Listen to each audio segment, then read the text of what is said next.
Hello everyone, I am the Canadian Gaming Penguin. In today's guide episode, we are going to visit the Manderville Gold Saucer. Why, you might ask? Well, because why not? Well, mostly because I want to play some of the mini games that are there while I'm explaining what the Manderville Gold Saucer is, how it works, and why you would want to visit. Or at least why I think you should want to go and visit? Right, so if you like fun, you'll like the Manderville Gold Saucer. So what is the Manderville Gold Saucer? The Manderville Gold Saucer contains a number of different minigames that can be played within itself, but also other minigames that can be played in numerous locations throughout Heideland. Some of these minigames include arcade-style games, gates, chocobo racing, and other thought-inducing games like Triple Triad and Dome and Mahjong. Some of these games can even be played against other players. If I were to compare the Manderville Gold Saucer to something in real life, it would either be an amusement park or a casino, since there is some gambling. However, unlike casinos in real life, you do not spend real money, nor do you leave the Manderville Gold Saucer with less than what you came in with. In fact, you can spend very little time in the Manderville Gold Saucer and still leave with a fair amount of MGP. What's MGP? I'm glad you asked. MGP, or Manderville Gold Saucer Points, are the currency that is used to play the minigames and used to exchange for a number of different rewards. Yes, rewards! What, you thought you were just wasting your time gambling and playing minigames for nothing?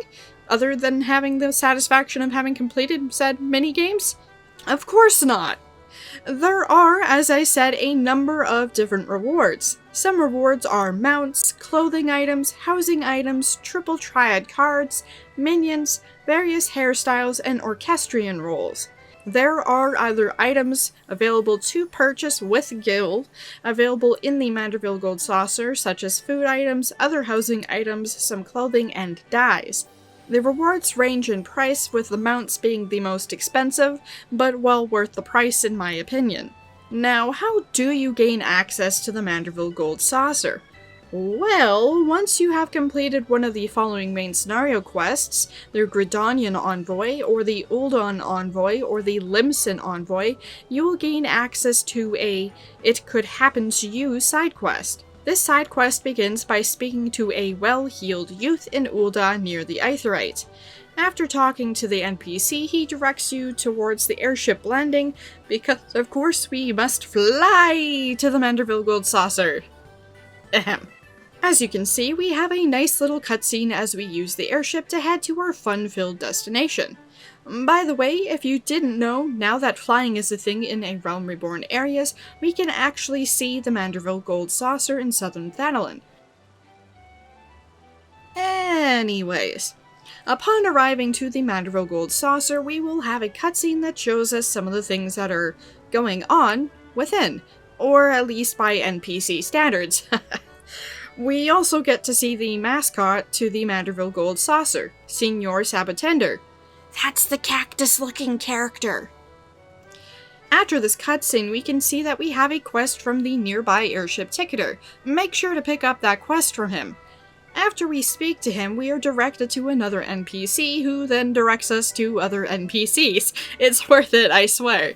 The rewards at the end of the quests make getting your first MGP super easy without spending a single gil.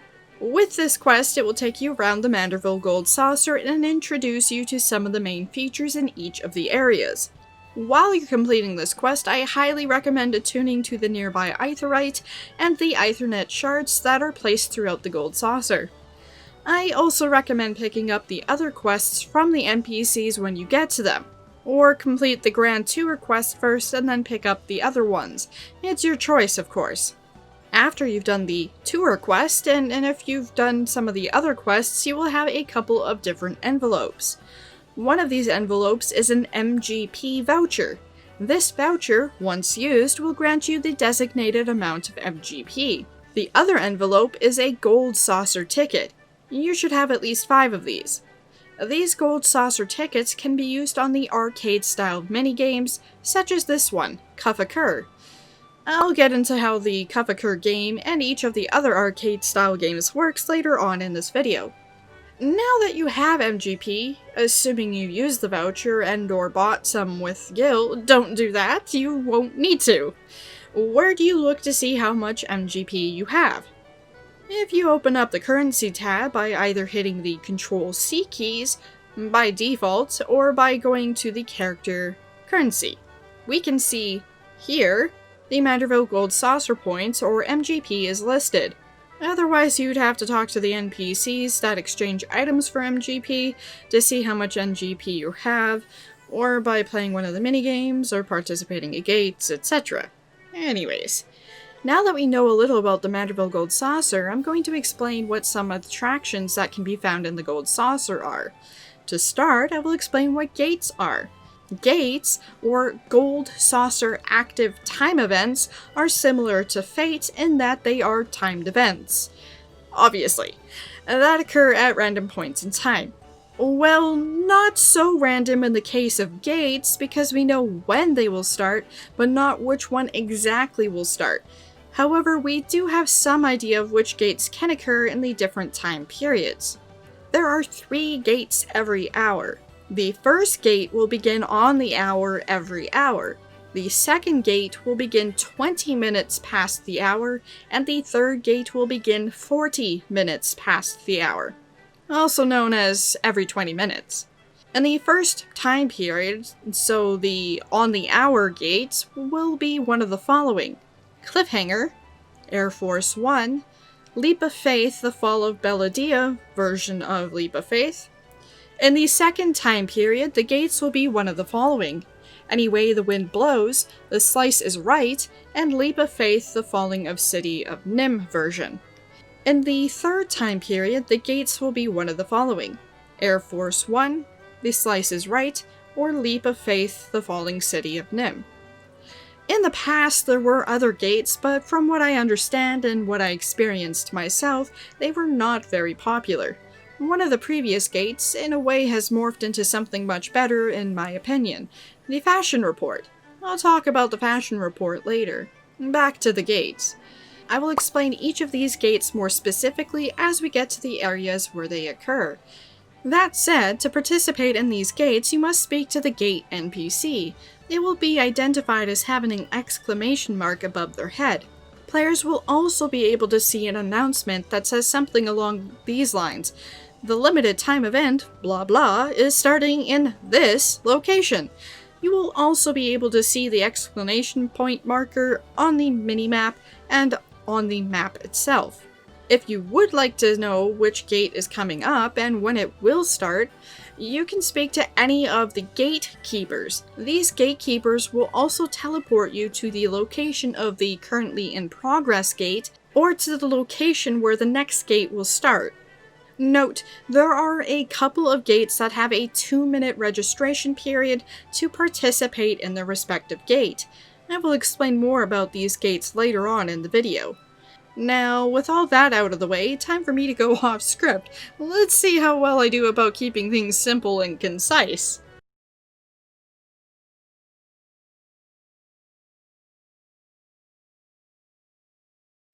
So, how did I do? Did I succeed in keeping things concise?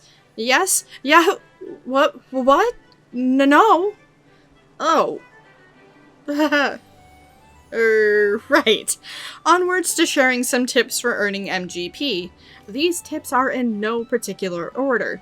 And tip number 1, which really only applies right now as this event is for a limited time, but yes, event, the Make It Rain campaign event. This event is currently going on and will continue on until November 20th, 2020. During the event, all MGP rewards are increased by 50%. So if you're excited to get some of these rewards for yourself, now is the time to spend some time doing some of the Manderville Gold Saucer games.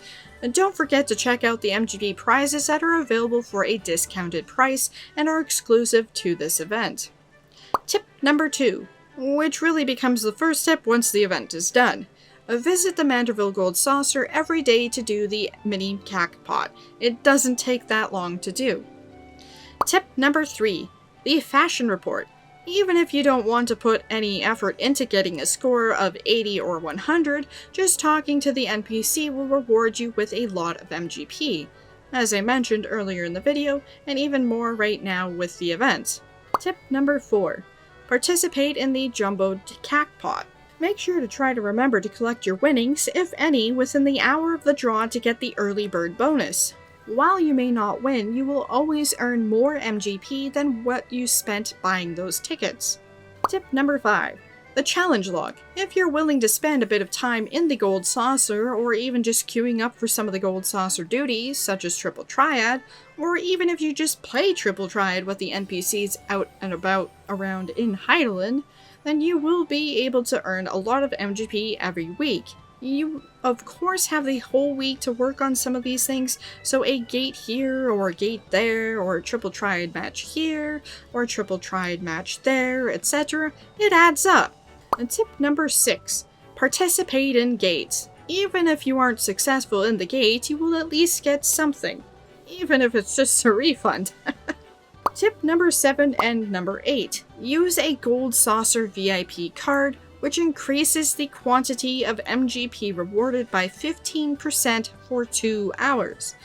Or, if you are in a free company, ask if the Jackpot 1, 2, or 3 versions can be used. Jackpot 1, 2, and 3 increase MGP payout by 5%, 10%, and 15% respectively. Remember, it takes quite a bit of work keeping these buffs up, so make sure to ask your FC what you can do to help keep them up. Note, the Gold Saucer VIP and the Free Company Jackpot buff cannot work together. The Gold Saucer VIP card will overwrite the bonus from the Free Company, so if your Free Company has the Jackpot buff up, save your VIP card for later. The Gold Saucer VIP card can be obtained via the Squadron missions for the Adventurer Squadron, also known as Grand Company Squadron. Specifically the Priority Missions, Black Market Crackdown, or Counter Magic Tech exercises. If successful, these Squadron missions will reward 5 Gold Saucer VIP cards and 10 Gold Saucer VIP cards respectively.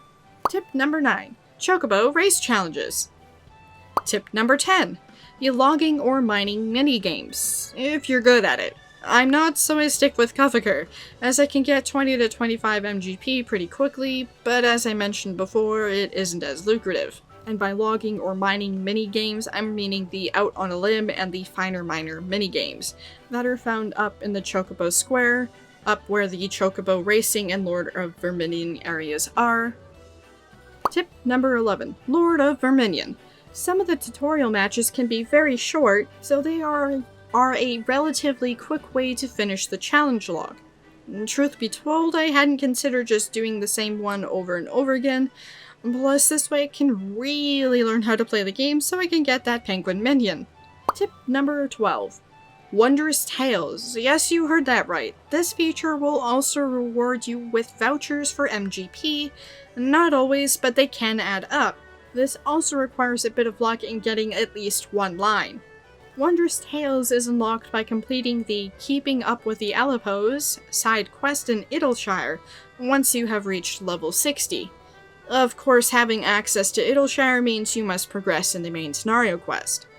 And those are my tips for earning MGP. By doing any of the above will also give you a nice break from doing other things in the game, or at least that's how I see it.